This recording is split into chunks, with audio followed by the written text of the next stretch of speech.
Nosso convidado de hoje é o presidente da Febrafar, Edson Tamassia, que vai conversar com a gente sobre a força do associativismo no Brasil. Não perca!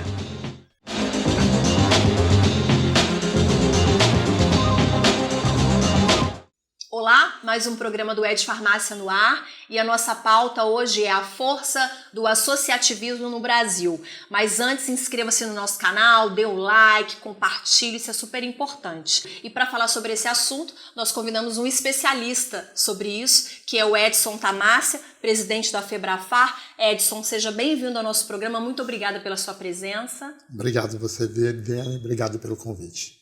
Eu quero começar essa conversa falando sobre o livro que você lançou recentemente em São Paulo, que se chama De Zero a Mil em 7 anos. Esse livro conta o caminho percorrido pela Farmarcas, que é uma associação de redes associativistas, até esse momento, até atingir o número de 1.000 drogarias. É isso mesmo? Como é que foi esse processo, a decisão de fazer esse livro? Bom, na verdade a decisão de fazer esse livro foi muito mais para compartilhar uma história de sucesso. A Farmarcas é uma história de sucesso. Nós começamos um projeto em 2012, muito focado no associativismo, que eu acredito, associativismo de resultado, de excelência. E a partir daí nós fomos construindo uma rede e ela foi tomando uma dimensão muito grande em função da nossa proposta de negócio, do nosso modelo de trabalho. E nós chegamos a 1.000 lojas em 7 anos. Nós saímos de 0 em março de 2012 para 1.000 lojas em junho de 2019 e com faturamento aproximado de 3 bilhões de reais, o que significa que nós saímos do zero para ser a 4ª maior companhia do varejo farmacêutico nesse período. Agora, a Farmarcas, ela é uma rede, uma associação que reúne outras redes associativistas. Só para eu entender, assim, qual seria a diferença entre Farmarcas e Febrafar, por exemplo? Eu fiquei um pouco em dúvida. Ok. A Febrafar é a Federação Brasileira das Redes Associativistas de Farmácia, do qual eu sou presidente. E a Farmarcas nós montamos, inicialmente eu tinha uma rede de farmácia chamada Ultra Popular, que eu fazia administração, eu era o presidente dessa rede também, eu fazia administração. Em função da qualidade da administração e da proposta de gestão que nós fizemos e que nós colocamos em prática com a equipe que eu tenho, outras redes da Febrafar me procurou para que eu pudesse administrar também a rede deles. Porque cada uma das redes da Febrafar tem um escritório administrativo independente. Aí veio inicialmente uma rede Big Forte, que é de Sorocaba, me procurou e a partir daquele momento, em 2014, nós criamos a Farmarcas, que passou a ser uma marca que administra, exatamente, uma gestora que administra 11 redes diferentes. Que dá um apoio gestão. Todas elas estão dentro do guarda-chuva da Febrafar. Agora, pegando esse gancho da gestão, Edson, a gestão é uma dor do independente? É uma dificuldade, uma deficiência? Porque eu quero te perguntar isso, né? Qual é a principal dificuldade ou deficiência da farmácia independente? A dificuldade para gerir é uma delas? Acho que eu diria que talvez é a principal delas, o entendimento da gestão, às vezes até mesmo a capacidade de gestão que o empresário independente tem, ou a dificuldade até de acessar ferramentas de gestão.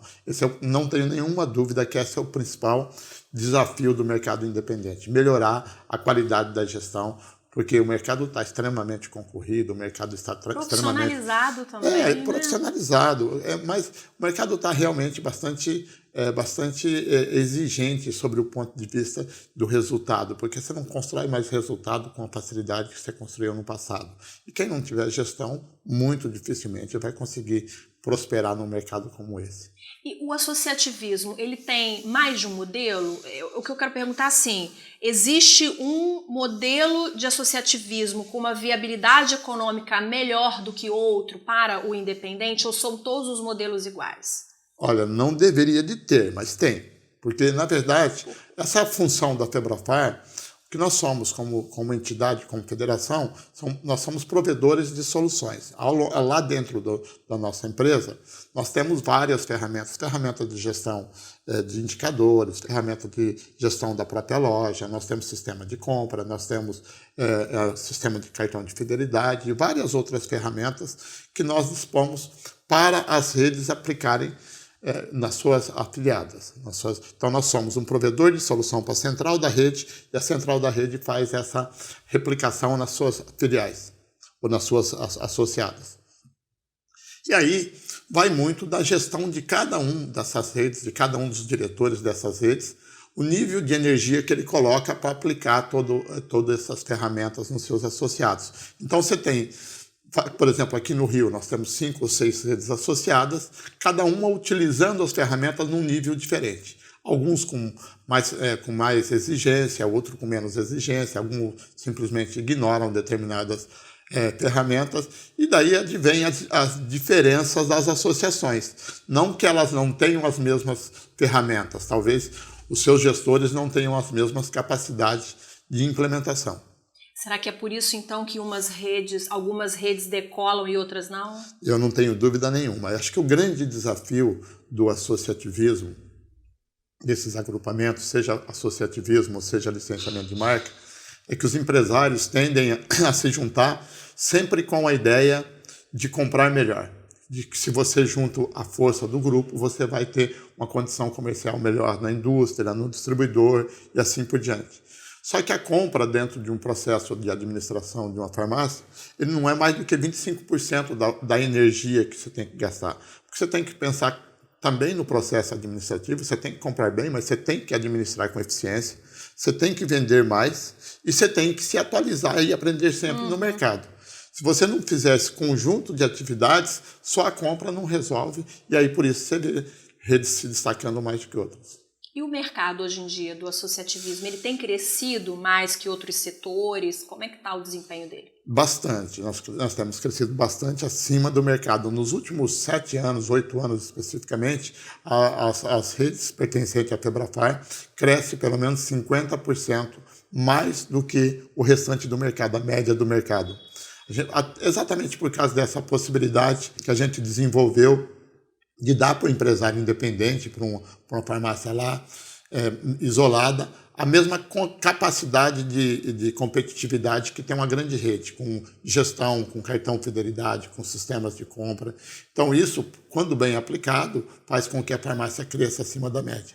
Tá, então a crise que o Brasil vem enfrentando nos últimos anos não chegou a afetar o associativismo? Não, não é exatamente isso. Não afetou de forma global. O que ocorre é que dentro das associações, ou dentro do associativismo como um todo, no caso nós temos 10 mil farmácias, você tem um grupo de farmácias que se destaca em função da aplicação das ferramentas, do entendimento correto do momento atual, assim como você tem alguns empresários que resistem e acabam passando por dificuldade. Quando eu pego no global, nós temos um nível de crescimento acima do mercado. Quando eu vou no individual, eu tenho cerca de 30% das minhas farmácias que também passa pelo mesmo processo de perda de faturamento, que é natural. Que aí eu atribuo isso muito mais eventualmente, você pode ter uma questão geográfica de uma grande loja que montou próximo desse empresário, mas isso não é a regra. A regra é que esse empresário deixa de usar as ferramentas que ele tem disponível, deixa de seguir as orientações que a central lhe passa. Então, seguindo essas orientações, ele consegue passar melhor pelas crises. Não tenho dúvida. Seria mais ou menos isso. Exatamente. Então, aí vamos falar das vantagens do associativismo, né? Por que seria bom para uma farmácia independente se tornar ou se entrar para uma rede associativista? Acho que o princípio básico do associativismo é a união de forças. A partir do momento que você tem um grupo com o mesmo propósito, é muito mais fácil você caminhar junto com esse grupo do que você caminhar sozinho. Então não tem nenhuma dúvida que a associação fortalece o empresário em todos os sentidos, seja na marca, a partir de que é uma marca mais global, seja nos treinamentos, nas ações de marketing, seja no volume de compra e seja até na visibilidade para o consumidor. Eu já cheguei a conversar com uma fonte que assistiu um vídeo meu anterior e ela disse que ela, como gestor, né, como consultor do varejo, ele acha que a farmácia pode sim conseguir caminhar sozinha, basta que ela aplique internamente todos esses conceitos, essas soluções de gestão, se ela buscar isso no mercado, que teoricamente ela não precisa se associar. Você concorda mais ou menos com isso, assim, com essa visão que ele tem? A Independente consegue hoje, até considerando a verticalização com as grandes redes? Seria até contraproducente para o meu trabalho dizer que eu concordo, mas... eu fiz essa pergunta, eu quero provocar esse assunto. Vamos imaginar que sim, é possível. Agora, como que uma farmácia independente, por exemplo, conseguiria acessar um sistema de fidelidade que a gente tem, por exemplo, com 21 milhões de consumidores na base, que faz todo o processo de gestão de desconto da loja? Como que uma loja independente sozinha conseguiria fazer um tabloide, uma publicidade no nível de regional forte? Então, é possível, mas é muito mais difícil. Muito mais difícil. Muito mais difícil e muito mais caro, invariavelmente. Entendi. Em relação à verticalização do mercado, né? Como é que você vê essa tendência das grandes redes? Então, Viviane, essa verticalização ela precisa ser entendida, pelo menos assim, no meu ponto de vista, na forma que eu estudo o mercado, que ela não existe, de fato, uma verticalização sobre o aspecto de aumento do tamanho do mercado deles. O que a gente tem quando nós pegamos o mercado olhando de 2015 para cá, a participação das redes era de 56% do volume de venda total e continua 56% hoje, mesmo com a abertura nesse período de cerca de 2.800 novas lojas. O que está ocorrendo, e talvez isso fica mais visível para a gente, porque é impactado a partir do nosso dia a dia, é que eles estão abrindo muitas farmácias perto de onde eles têm outras. Então, eles estão muito mais dividindo o mercado deles do que propriamente impactando essa ideia de que está havendo uma concentração. Você passa numa rua que tinha uma loja de uma rede, e no dia seguinte você passa, tem duas, no dia seguinte você passa, tem três. Mas o público que estava lá é o mesmo. É o mesmo. Edson, a gente poderia ficar conversando aqui, né? Mas eu vou precisar encerrar. Qual é a sua dica, o seu recado final para quem está nos assistindo? A minha dica, acho que ela vai muito em função daquilo que eu faço, que é do associativismo, e que eu falo para todos os meus associados, que quando a força do coletivo se apresenta, não tem nenhum sonho que não possa ser sonhado e não tem nenhum caminho que não possa ser trilhado. Então, se a gente se juntar, a gente consegue sim competir nesse mercado. Muito bom. Obrigada, pela sua presença. Valeu. Obrigada a você pela audiência, por acompanhar a gente até aqui. Antes de ir embora, dê o seu like, compartilhe esse conteúdo se você gostou. Na próxima semana a gente volta com outro programa. Obrigada, viu? Tchau, tchau.